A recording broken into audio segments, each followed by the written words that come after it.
Hai semuanya, balik lagi sama aku Nesa yang hari ini bakal jelasin pembagian zaman prasejarah berdasarkan arkeologinya bareng sama Aku Gwen. Hari ini kita akan membahas sesuatu yang sangat menarik. Jadi kalau kalian suka jejak-jejak kuno dan artefak, siap-siap ya. Stay tune guys. Jadi berdasarkan arkeologi, prasejarah dibagi menjadi dua zaman besar, yaitu zaman batu dan zaman logam. Kita mulai dari zaman batu. Dulu, di zaman ini alat-alat manusia umumnya terbuat dari batu. Zaman batu sendiri dibagi lagi menjadi beberapa periode, yaitu Paleolitikum, Mesolitikum, Neolitikum, dan Megalitikum.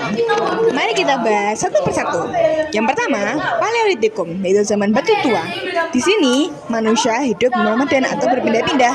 Alatnya masih kasar, belum diasah halus, dan mereka masih berburu dan mengumpulkan makanan.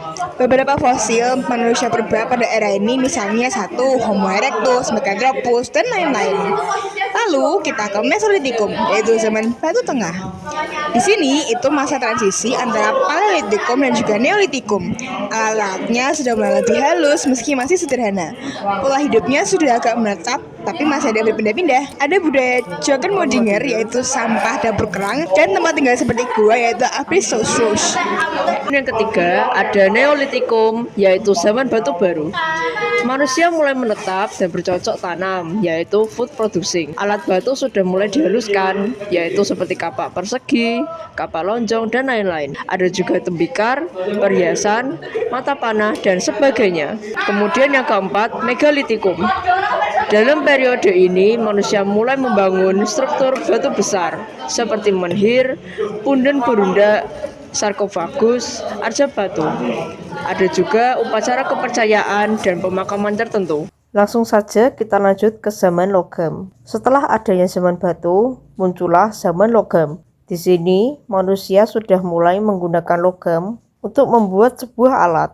Betul, dan zaman logam ini kadang disebut zaman perendagian karena kemampuan manusia dalam membuat dan mengolah logam semakin maju. Beberapa logam yang dikenal adalah tembaga, perunggu, bahkan besi pada masa berikutnya.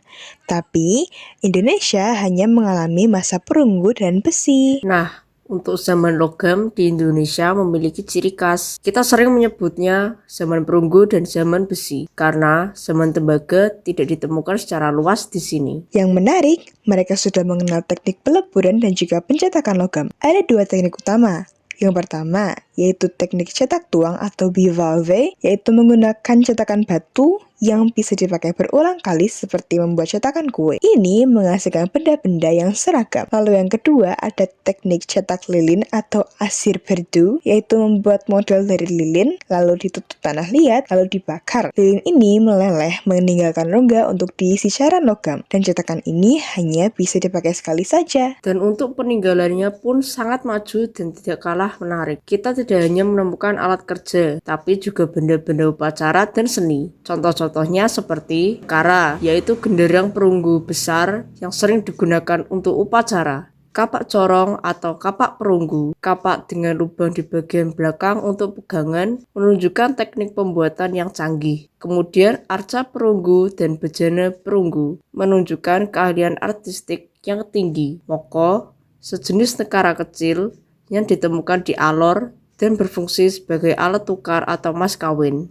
Perkembangan ini menunjukkan bahwa pola hidup manusia di zaman logam sudah sangat terstruktur. Mereka punya kelompok-kelompok keahlian yang disebut perendagian, di mana setiap orang memiliki peran spesifik seperti pandai besi atau pandai perunggu. Ini mencerminkan masyarakat yang jauh lebih kompleks dan terorganisir dibanding masa-masa sebelumnya. Selanjutnya, kita akan membahas sistem kepercayaan dan kehidupan sosial. Selain teknologi, manusia zaman prasejarah juga mempunyai sistem kepercayaan. Di beberapa sumber, disebut bahwa mereka percaya akan kehidupan setelah mati dan kekuatan roh, terutama pada masa Megalitikum. Ya, dan pembangunan struktur batu seperti menhir dan juga punden bisa jadi bagian dari ritual keagamaan atau kepercayaan leluhur. Selain itu, pola hidup sosial manusia sering berubah seiring zaman, dari nomaden di Paleolitikum menjadi menetap di Neolitikum, lalu lebih kompleks di zaman logam. Semoga dengan video ini dapat membantu tugas-tugas kalian kalian dan membuat materi sejarah lebih menarik. See you next time dan terus semangat belajar prasejarah.